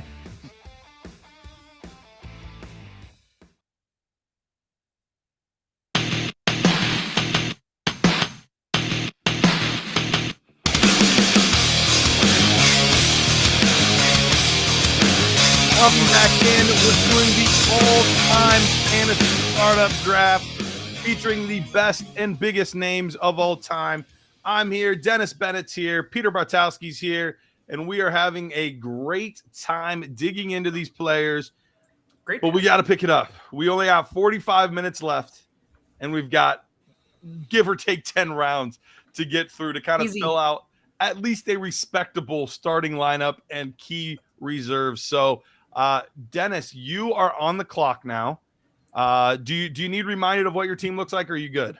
No, I'm looking at it. I got you. All right. So, here, I had a couple guys I was looking at, but they just, while they were mercurial, I think is the word, blast off big seasons, but they just didn't have enough volume. They really short 4 or 5 year careers. And as good as they had for a couple years, they were down. And so I'm going to pass on them. I'm going wide receiver here, a guy whose career was cut short due to injury, but he had a phenomenal 7-year run with the Green Bay Packers. I'm going Sterling Sharp. Ooh. 65 touchdowns in 112 games, so just about a touchdown every other game. Seasons of 90, 108, 112, 94 catches, 1,400, 1,100, 14, 12, 1,100 yards, just racked up the yardage and the catches and just dominated. Let me see if I marked him here. So his points per game, he averaged 16.1 points per game for his career. Yeah, that's a great number. It's a name that I didn't expect to hear this early. I expected him to go a little bit longer, but you're right. The short career and being that productive in that window does make him a compelling fantasy get for your fantasy football team. All right, Peter, you're up, my man. Okay, short and sweet. Sean Alexander, another burn brightly. I will win a championship, at least one championship. Had 27 touchdowns in the season. Is a Seattle Seahawk. So I have that going for me. Yeah, I know that plays a role in that. But hugely underrated for what he did. Didn't have a long career, only played till he was 31, but very, very productive in his prime years. And honestly, when I'm looking at running backs, what I care about is their prime years. Because once they get out, I'm done. I don't need them. So I love it. All right. No, I can understand that pick. I remember he was actually my first ever first-round pick in fantasy football. Oh man, with Sean Alexander. So I am I was a fan of the player as well. All right. I was torn on what to do here, and I feel like of all of us, I have the most modern team, and I'm gonna continue with that trend. I'm gonna take another player. Has Walter Payton and Jim Brown? Hey, look, I have two guys that are still modern. playing. Antonio Brown could be argued as sort of, kind of in the league still, if everyone didn't hate him. So we're all over the map here. I have the most current players that you guys don't have. And I'm gonna continue with that trend recently. Christian McCaffrey would like a word. Yeah, that's true, but he's not as recent as Justin Jefferson. He's the youngest. He's the baby. I'm gonna go Davante Adams with this pick. There are players with more receiving yards over the course of their career, but Davante Adams isn't done. Davante Adams is still playing, so there is more time to add another year or two of 1,000 plus yards and 10 plus touchdowns. So that was part of the equation for me. But the biggest thing with him is touchdowns. He is already 15th all time in receiving touchdowns. So while the yards might not be there, you get a guy that's consistently getting in the end zone. That's something that I like to have. We have him with a 12 touchdown season, a 10 touchdown season, a 13 touchdown season, down to 5, but then he rebounded drastically with an 18 touchdown season, 11 and 14. The guy gets in the end zone consistently year after year, and that's what I needed for my fantasy team. Sean asked the question that I was just about to ask. Dennis, were you wanting to pair up Davante and Aaron Rodgers for your all-time team? I mean, I got Sterling Sharp, so. But Rodgers never threw to him. Brett Favre did. Yeah. But Rodgers never did. But they're still Packers, right? No, you're gonna draft Derek Carr now, Garrett? I thought about Adams when I was looking at Davis and Sharp, and he was a consideration. Yeah, what would you say there, Peter? Are you gonna draft Derek Carr now? Get Derek Carr for sure. Yeah. Well, no, I got to draft Jimmy G. Oh, yeah, even better. Even better. Get myself some Jimmy G going on there. Brian Hoyer. Okay, so the next one. So that one was actually fairly easy for me. The next pick was the one that was a little more difficult to try to decide what route I wanted to go. There's a player that I really want to take, but his last 3 or so years in the league were just so rough that I don't know that I want to subject my fantasy team to that. Oh, man. Let's go with, you know what? Let's go with Edgerrin James.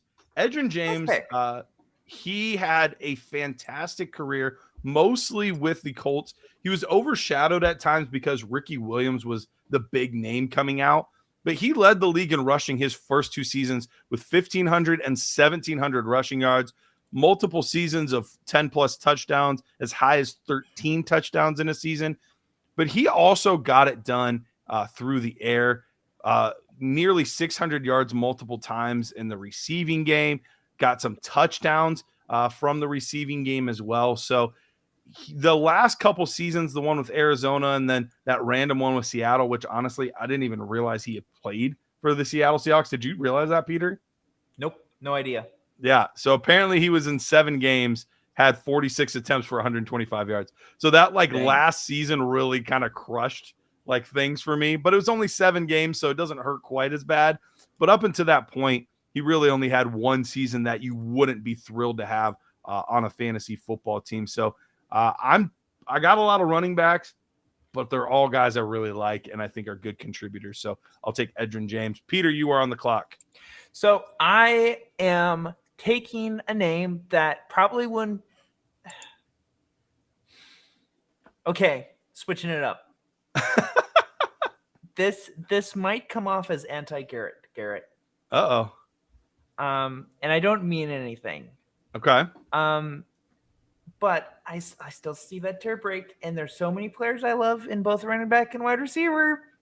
So I'm going to take You're hurting yourself by doing this. No, That's all I'm you're not. We have 18 rounds. 3 tight ends? Yeah. All right. Hey, I don't know where you're going to Antonio start them all, but it's your call. We have 18 picks. We're not going to start all of them. But here's the thing. Other guys can start in the flex. Tight end, you're never going to start them in the flex over some of these other players. You do you. This is all your team. I'm just telling you, you're shooting yourself in the foot. Give me another goat. Antonio Gates. Antonio Gates it is. Antonio Gates. I lost it at the Tom Brady pick. I'm picking my team. Hey, you do you. You do you. All right. All right. Antonio Gates, LA Chargers. At the time was the San Diego Chargers. Dennis, you are up. You know, that's the first snipe I've had. Oh, you were going Gates then? I was going Gates then. It's all about the snipe. I don't care. As my tight end too. I just want the snipe, man. That being said, you know, there's still some great options. I probably would have went Gates with my second pick here at the turn. I'm going to kill it with this first pick. I'm going to go with O.J. Simpson. Wow, what a pun. So Simpson fits like a glove. He had some okay seasons at the beginning and the end, but the middle of his career, 1,250, 2011, 25, 1,800, 1,503, the 2 double-digit touchdown seasons. He wasn't much in the passing game. Only one season of 30 catches. Everything else was under that. But those were 14 game numbers. You know, extrapolate that to 17 games. He was a dynamic running back. And just for that 5-year peak that he had, he was hard to beat. Yeah, no, he did have a great career. I shouldn't say a great career. He had a great, peak is the right word. Yeah, the other 5 seasons, 6 seasons, not so much. Very mediocre. His yards per carry wasn't too bad or whatnot. He just didn't get the overall work. The end of his career, he was injured, not playing much. And my next pick here on the turn, since I got sniped on Antonio Gates, another tight end. Yeah, I'm going to back up Antonio or Tony Gonzalez with Jason Witten. All right. Now, it's easy to remember Jason Witten from the last 5 years of his career. Las Vegas, Jason Witten. Yeah, or even the last few years in Dallas where he basically was a catch and fall tight end. But if you go back to his 4th season, he was tight end 1, tight end 2, tight end 8, tight end 1, 6, 5, 6. He was putting up good numbers. He had some he was a very reliable guy. He was getting over 120 targets. I had 4,000-yard seasons. Just topped out at 9 touchdowns. He could have been a little better in the touchdown game. Only 74 touchdowns in 270 games or 250 games. But those peak years in the middle, he was one of the best in the game, and he got plenty of volume. Well, I think you guys missed the part where this is a super flex, non-tight end premium league. I just want to make sure you remember that, right? You sound awfully like a guy who hasn't drafted any tight ends yet. Oh, I'm a guy that is playing with the format. All right, Peter, you're up, my man. Playing with the format. Okay, whatever. Play to the format. Man, I just won $9.50 on baseball DFS. Let's go. So I am going. Fair, the numbers I'm citing aren't tight end premium finishes. So there you go. So I am going with a classic. Oh, I said it right away, Dan. I said it to start the show. He said I said after 8 rounds. I started the show with it. You can rewind. It was no. You for sure said tight end premium. You're drunk. You also said non in front of it, but you still said tight end premium. I'm going to go Torrey Holt, one of the most instrumental pieces of the greatest show on turf. My team is going to be a nuke. Let me ask this question: why Holt over Bruce? I just like, I don't know. I like the multiple 1,600-yard seasons. Yeah. And I just like him a little bit more as a player. So There you go. Done and done. okay. Okay, I am back on the board, and I am there's some good quarterbacks still available. So I'm going to go back to the quarterback well, get myself my third quarterback. You can't start three quarterbacks, Garrett. In a super flex league, you're only starting one tight end, but two quarterbacks. So it's so much more important to have a tight end quarterback. I can start a tight end in my super flex. I'm going to take Mr. Drew Brees. Drew Brees, the second all-time in passing yards, led the league in touchdowns 1, 2, 3, 4 times, led the league in passing yards 1, 2, 3, 4, 5, 6, 7 times. Just so consistent when he got to New Orleans. And look, he wasn't a slouch during his last two seasons with the Chargers. We're talking about 3,000 yards, 27 touchdowns, 3,500 yards, 24 touchdowns. So he put up some good numbers there, but he missed a lot of time. There was a lot of injuries. But once he got to New Orleans, he just absolutely blossomed. Got to sling it all over the field, won some Super Bowls. So when you want somebody to be your safe, consistent quarterback 3, I think Drew Brees fits that to a T. He didn't have as many like crazy seasons as some of the other guys that I've drafted, but he was so consistently good over his time, specifically once he got to New Orleans. So I'm going to take Drew Brees, get myself my third quarterback there. And then this was the first pick I felt really good about. The second pick was where I was a little bit more up in the air about exactly what I wanted to do. I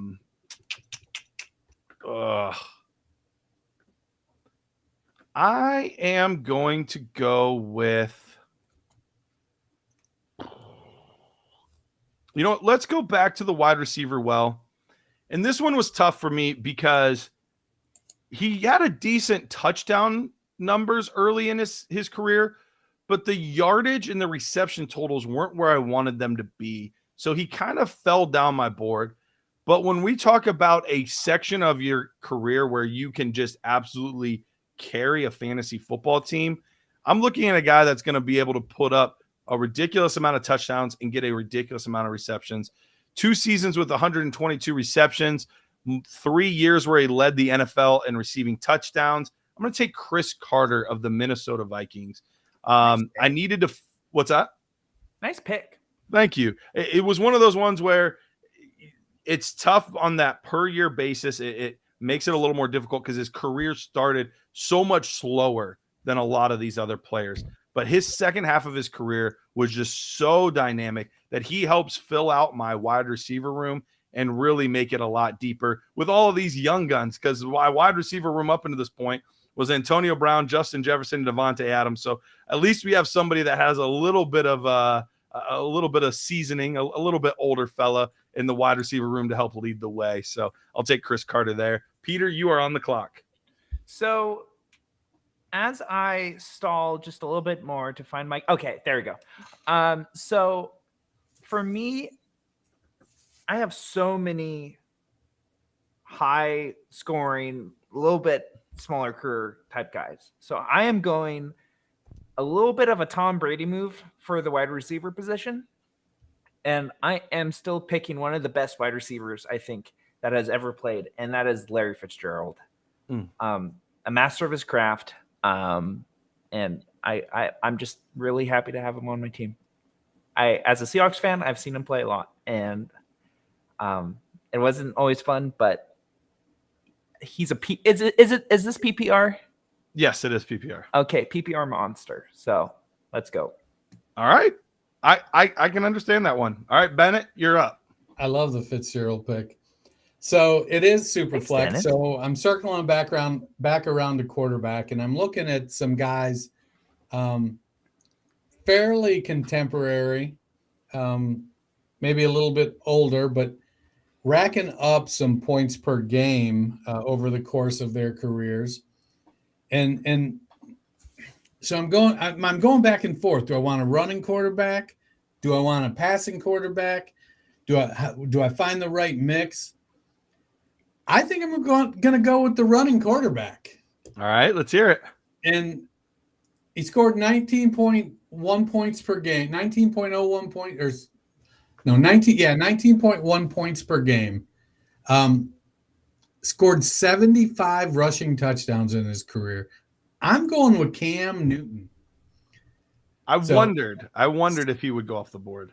You know, when I'm looking at the points per game, there are a lot of guys in the league now that have higher points per game, but I don't think they've got the portfolio, the resume yet to go. Like, I'm not going Kyler Murray. He's got more points per game than Cam Newton. I'm going to wait. Joe Burrow, as much as I love him, I want to go with something. I feel like Cam is the interesting pick here. So, all right, pause real quick before you make your next pick. Let's we see the sheet up there. Let's kind of go over all of the teams here at this point. Jerry Rice, Randy Moss, Tony Gonzalez, Christian McCaffrey, Marshall Faulk, Aaron Rodgers, Marvin Harrison, Terrell Davis, Sterling Sharp, OJ Simpson, Jason Witten, and Cam Newton for Dennis. Peter's got Tom Brady, LT, Rob Gronkowski, Calvin Johnson, Adrian Peterson, Travis Kelce, Barry Sanders, Terrell Owens, Sean Alexander, Antonio Gates, Torrey Holt, and Larry Fitzgerald. Now, my team has Jim Brown, Walter Payton, Peyton Manning, Antonio Brown, Emmitt Smith, Patrick Mahomes, Justin Jefferson, Curtis Martin, Devontae Adams, Edgerrin James, Drew Brees, and Chris Carter. All right, Dennis, we are in round 13, and we've got roughly 20 minutes left. So we've got 5 rounds to go. Go ahead and make your pick. We'll get those speed rounds at the end and close it out. There we go. So I'm going running back again. I'm digging deep into my childhood. As much as I want to go Billy Sims because I love the Lions, he just didn't have the career. So I'm going to go with one of the Lions' foes who put up some phenomenal seasons. I'm going with Chuck Foreman. Ooh. He was listed as a fullback, but from 74 to 77, RB2, RB2, RB1, RB5. Let's see, one of the seasons in 1975, he didn't just lead the running backs in receptions. He led the NFL in receptions with 73. He also rushed for 1,000 yards with 13 touchdowns, scored 22 total touchdowns. He was a PPR monster before we knew what a PPR monster was. He had 3 1,000-yard seasons, scored 53 touchdowns rushing and 23. So what's that? 76 touchdowns in 84 games rushing and receiving. I used to love that. Pretty impressive.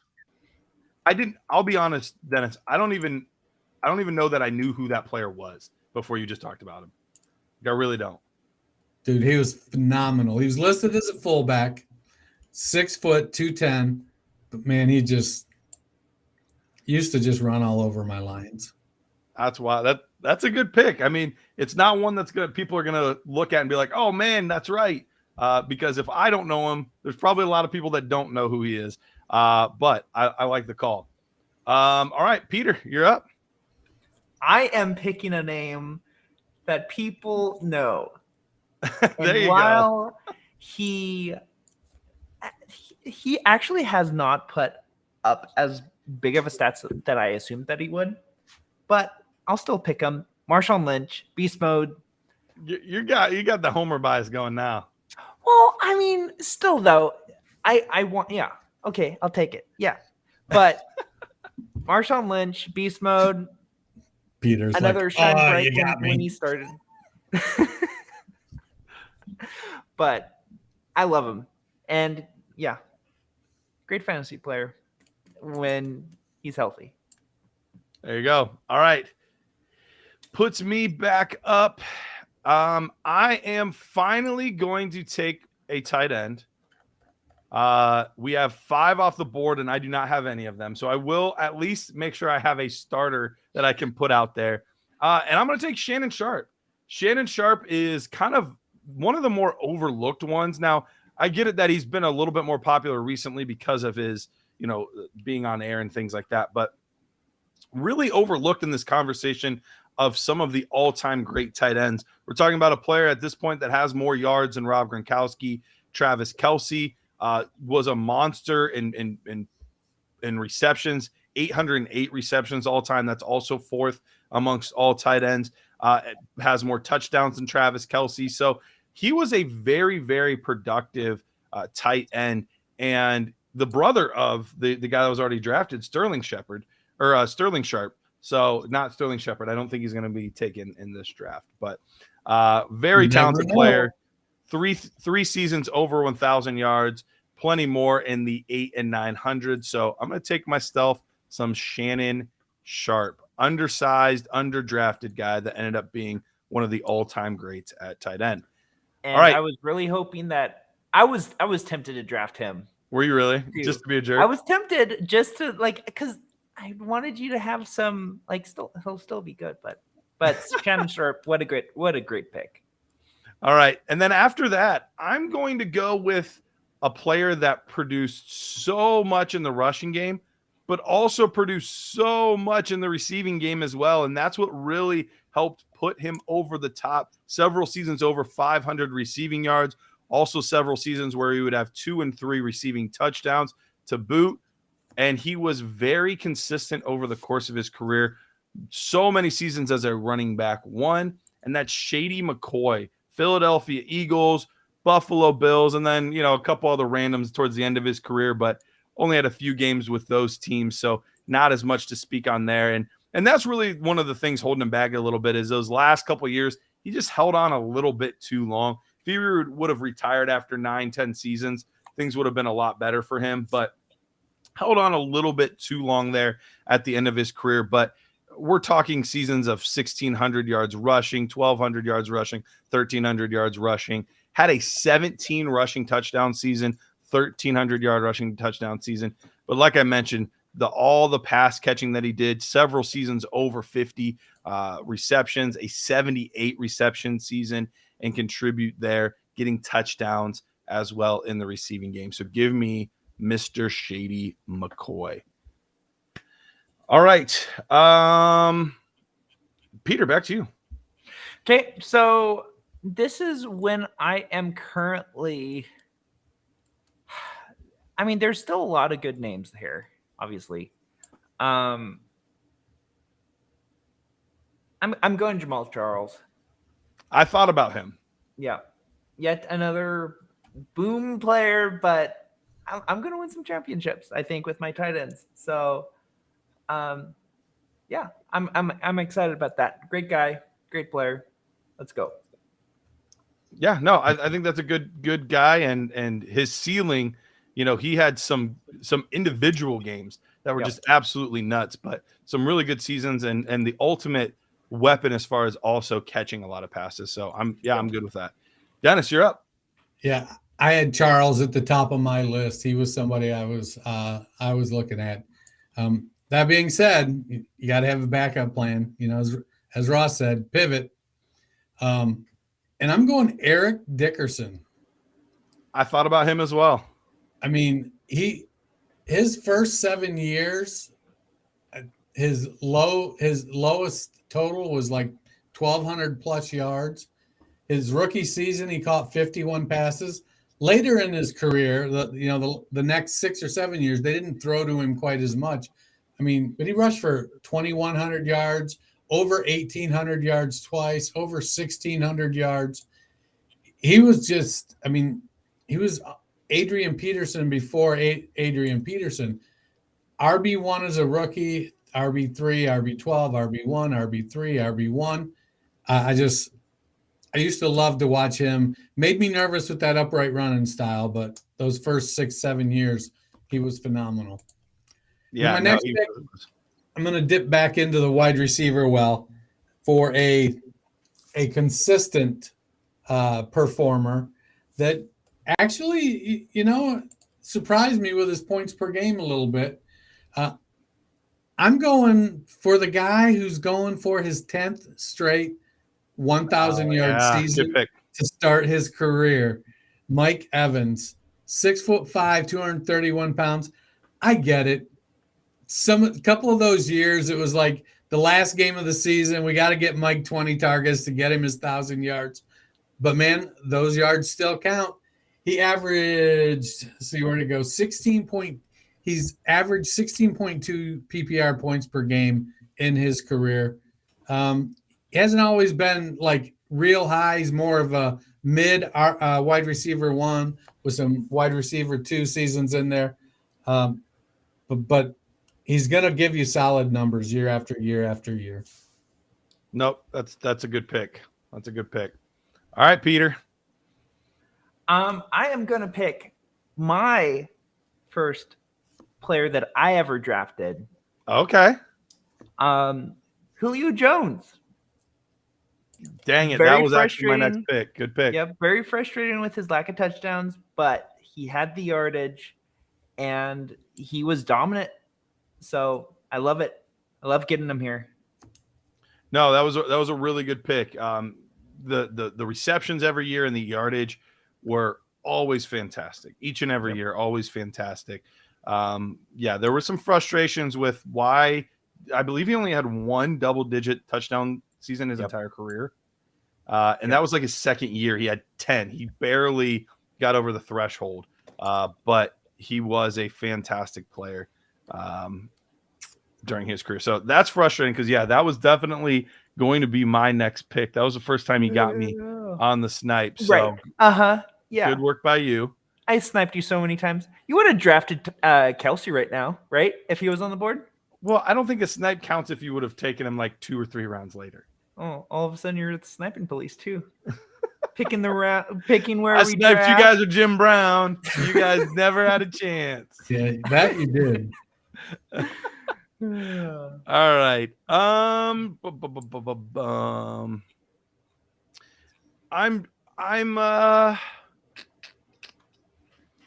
right, let's get wild. Let's get wild for a second here. Because we knew that the beginning of his career that, he was just a spot starter. He wasn't playing a ton. So chances are we would have never really looked to play him except for when we knew for sure he was starting. So the beginning of his career makes it tough, but the midpoint of his career, he was just so good, leading the league in touchdown passes, completion percentage, things like that. Didn't turn the ball over a ton, but then you also got some rushing production out of this player. We're talking to the tune of 4 to 7 touchdowns per year, hitting the 500 rushing yard mark. Let's see, only once, but 5 times over 400 yards rushing. That's Steve Young. So not somebody that I would have started early in his career, but later on in his career, he was winning consistently, both with his arm and with his legs. I looked at a couple different positions, but the quarterback is king in Superflex leagues. So I wanted to get myself to a point where I felt like I had 4 good guys that I could start. So I feel pretty comfortable at that position now. So then I go back to the well, and I look at all of these different guys I could have. I feel like I really want to take a wide receiver. But if I'm being completely honest, I'm struggling finding a guy that I feel great about. There's a lot of receivers that had good production at times in their career, but there were so many big gaps in what they did over their time that it makes it hard to really feel confident in them as a wide receiver. But I'm going to take a guy that I'm surprised didn't go to Peter's team. I'm going to take Steve Largent. Steve Largent, the Seattle Seahawks wide receiver. Let's go. He had an extremely productive career. Now, don't watch him play because he's not nearly as sexy as watching Randy Moss and Megatron, and he's just a small white guy, but man, was he productive. Lots of 1,000-yard receiving seasons, lots of 8, 9, all the way up to 12 receiving yard seasons. So, receiving touchdown seasons. So he's not somebody that's like overly exciting, but what he was able to do over the course of his career, I think he helps fill out that wide receiver room as my 5th wide receiver to kind of stabilize that position a little bit. So I'll take Steve Largent. I am now going to draft the most exciting wide receiver of all time. Okay. And this is not even Chad Ochocinco. What makes you say he was the most exciting? He was definitely one of the most charismatic. Yeah, that's what I mean. Oh, like okay. on the field personality. He was personality. I have Terrell Owens and Chad Johnson, man. That's great. That is theater right there. Yep. That is theater for sure. All right. Here we go, Dennis. We're running out of time here. Let's see. What pick are we on right now? We're almost there, around 16, 17 turn. Okay. All right. Let's speed rounds. No analysis. Just make your pick. Lance Allworth, wide receiver. All right. Lance Allworth. And then who's your second guy? Alvin Kamara. Good pick. He was on my short list for sure. All right, Peter. Who's your next guy? Brett Favre. Brett Favre. Favre. All right, so Brett Favre goes off the board. I am going to go with, I said speed round, and then I'm like, I don't really know who I was going to take. Let's go with Isaac Bruce. And then I am going to take, man, who do I want with my next pick? Let's go with Jimmy Graham. All right, Peter, you're up. Mike Vick. Mike Vick, good pick. Somebody I considered, but I wasn't sure I wanted to take my 5th quarterback. Stacking up Dennis? on positions that with limited starting potential is a bad idea. What's that? Stacking up on positions that have limited starting ability is a bad idea. Oh my gosh, this guy. Dennis, who are you taking? All right, Mr. Irrelevant. It's going to be none other Brock Purdy than quarterback Russell Wilson. Russell. Now, let me that's check. right. Is that only your 2nd starting quarterback? No, that's my 3rd. Oh, you did get. Oh, you Cam got Newton. Cam Newton. I missed Cam Newton in there. I was like playing it risky with only 2, but Other than the last couple seasons, and I expect him to bounce back, but he's been a QB1 every year of his career with a QB1 overall season in there. So he's averaged, was it 20? Where'd it go? 19.01 points per game. And that's with the last 2 seasons bringing him down. Love it. All right. So as you can see, we made it through 18 rounds of an all-time startup. First of all, thank you to Sean behind the screen getting all of these picks in. It's tough. I'm terrible at multitasking, being able to like type and talk at the same time. So let's go, instead of by team, let's go round by round.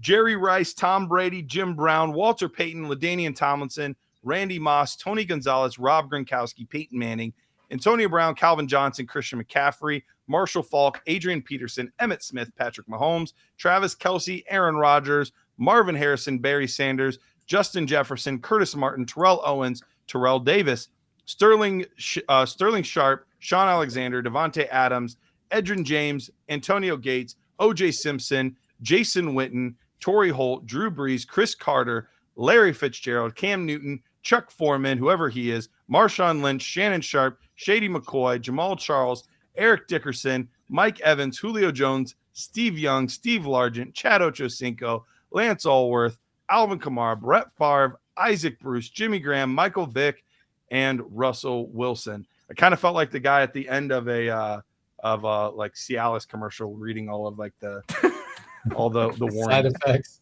Yeah, that's what I felt like there.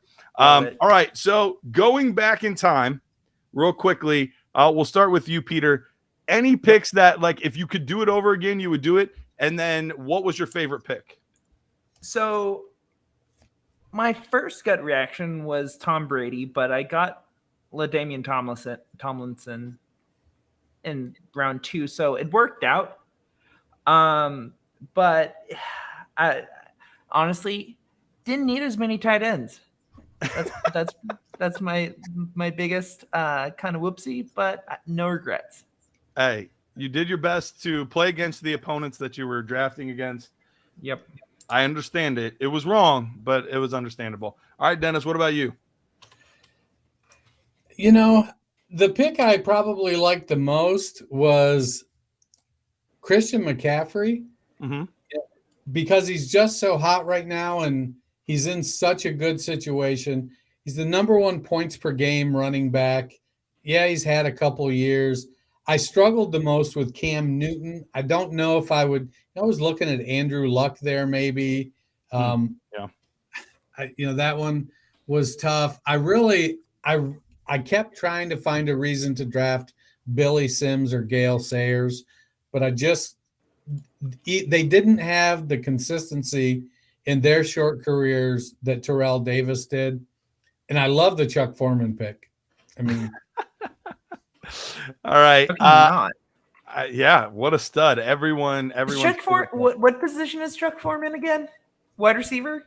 Running back. Running back. Okay. So he led the NFL in receptions one year as a running back. That's right. Okay. All right. Going back in time, I think I might have taken LT over Walter Payton. I think I should have factored in the receiving work a little bit more than I did. I think I fell in love with the rushing yards, and I should have factored in the receiving work a little bit more. So that's the one I probably, if I could do it over again, I would probably do it. The fact that LT almost made it back to me is bonkers. That is wild. And then I'm going to go with Emmitt Smith as my favorite pick. I think he fell way too far in this, falling all the way to round 5 as the all-time leading rusher, all of the touchdowns that he put up as well. So I think that was probably my favorite pick in the entire draft. Well, thank you guys for doing this. This was a fun exercise. What we can do is Peter, maybe if you're willing for some nerds content, put out this draft here, and but put it like in starting lineup form. So give guys their super flex lineup and all that kind of stuff.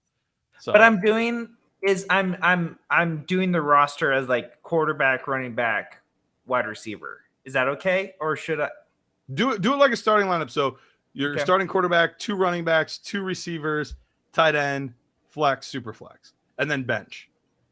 Okay. All right, and we'll see what everybody says about it. Awesome. Okay. Oh, it looks like we have less time than I realized. We are down to 50 seconds left in the show. Peter, thank you so much for joining us. Anything you want to plug real quick? No, just I'll be posting the poll on the Dynasty Nerds Twitter soon, and yeah, thanks for having me, Garrett. For sure. Dennis, thanks for coming on, man. Anything you want to plug? My pleasure.